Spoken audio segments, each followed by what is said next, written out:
Hey, so I just purchased a click or a metronome for the drummer of this church, and I want to show you how I'm going to set it up. I think every church could benefit from having a metronome next to the drum set, and it's not for the reasons you think. Let me show you what I'm talking about here. So essentially, the drum set is right there, and at that drum set, hopefully in your church, there's professionals, there's newbies, there's all sorts of people that are going to be using it. So I think it's good to have one there, whether your church uses a click track to play worship or not, which I think it's fine. I don't think it kills the Holy Spirit. I don't think it's the end of the world. I think it's good to have a click, and I think it's good not to have a click. But I think for practicing, like if I'm going to send an intern over here to practice, I want them to have a click and I want them to have it in their ears. And it's nice to be able to reference it on Sundays or the weekends so you can reference a certain tempo, or if a drummer's having a hard time keeping on the click, we're going to work on it. So I just purchased this Tama Rythm Watch RW200, and it's really good. It's got some good simple features to it, and mostly I purchased it because it has, in the back of it, it has a connection, which I bought this as well, that goes with it. So this is the Tama Fast C clamp and attachments.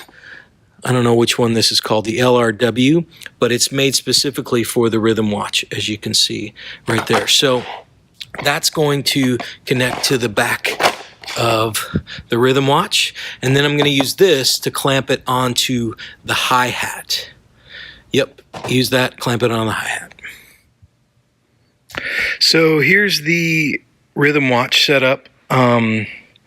This is battery powered now. I will get an adapter for it and plug it in permanently, because I don't think having it battery powered is all that great, because then your drummer will accuse the click track of slowing down because of the battery. So there's that, and there's that piece that screws into the top there, and it works really well. And then this piece will connect into there, and then this I'll clamp onto the hi-hat or the music stand or something, try to find a place for it. So this is a great simple click. So it's basically the quarter note is there, and you turn that up, and then if you want to subdivide with different deals, it's great.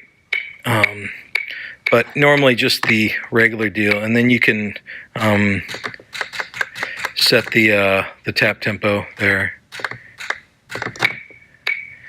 Yeah, so it just works really well, and then you change up the tempo there, and then you can also do presets, program, so different songs, different tempos, and I just feel like this piece works really well. It's analog, or I mean, it's digital, but it's not somebody's computer or not somebody's phone. So at the church, it always stays consistent. So from drummer to drummer, week to week, it's always there. It's plugged in to a DI, a direct box, right there. So I'm going to plug that into a direct box, or right there, and it's going to be ready to go at all times. And then if the drummer just comes in during the week and doesn't want to turn on the whole sound system, he or she can just plug it in right there into earbuds, and they can practice with a click. So good timing becomes a value, and it's just always there as a tool, which I think is important, whether or not your church is like a click track church where everything's to a click and to a track. But this is great even for more organic situations, just to teach musicians how to play in time. So I hope that's helpful. Here's the Tama Rythm Watch.